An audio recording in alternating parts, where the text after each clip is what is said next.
तुम्हें समझ आ ही गया होगा कि मॉम को ये पार्टनरशिप कितनी बुरी लगी है। अजलान, तुम्हें मेरे बाबा के अलावा कोई और पार्टनर नहीं मिला था क्या? पैसा मेरा था, लगा दिया मैंने। ये समझ नहीं आ रहा तुम लोग बात को इतना बड़ा क्यों रहे हो।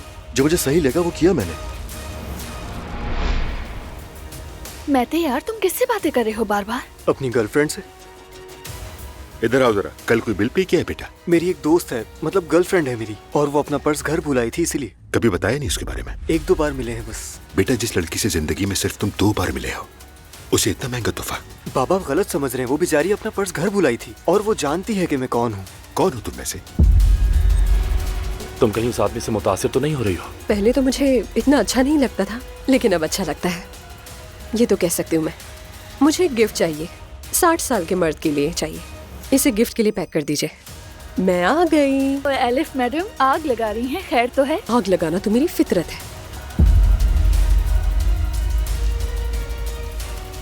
चलिए प्लीज टेबल की तरफ चलते हैं। हम लोग एज अ कपल बैठ जाते हैं। एलिफ अब्दुल्ला साहब को पसंद करने लगी है।